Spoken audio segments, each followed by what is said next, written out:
In this video, we will see how to conduct a test about differences in population proportions, P1 minus P2. When we're doing hypothesis tests, one common assumption that we make is that the proportions from the population are equal, in the sense that the variance of the population is same for the two samples. So if that is the case, we can construct a pooled population proportion, and we can use that in our test. Population proportion is essentially our number of yeses for sample 1 and sample 2 divided by our number of observations for both sample 1 and sample 2. So x1 plus x2 divided by n1 plus n2, and that becomes our pooled proportion, and we can use this to derive our standard error of the proportion. So we will use this assumption in JMP. Here the scenario is that we have men and women. A statistician asked how many men enjoyed shopping for electronics on a Saturday afternoon, and she also asked a number of women. She had a sample of 67 men, and 24 of them said yes to the question, and out of 24 women, 8 of them said yes. So we are given the summary stats here, and we will use this to see if more men enjoy shopping on an average for electronics on a Saturday afternoon.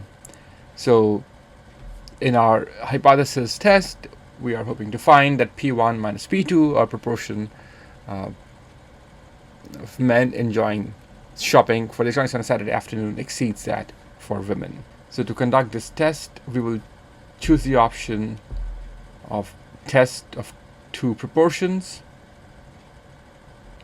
We have summary stats. We will click on summary stats, and we get this dialog box.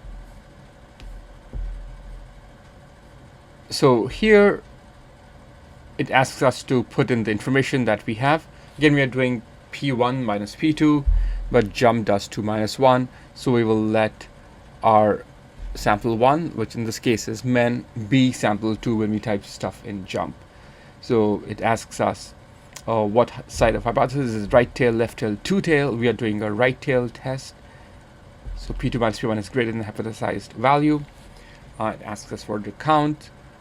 Again, remember, we will use men for x2. We have 24 men out of 67 men said they like shopping. Then for women, we had 8 women out of 24. And there are two options for variances. As we said, we will use the option of pooled estimate of variances. We will choose this first option. So given the test, our p-value is 0.413, which is much higher than our significance level of 0.05. So in this case, we do not reject the null. So we cannot say that on an average, more men enjoy shopping for electronics on Saturday afternoon than women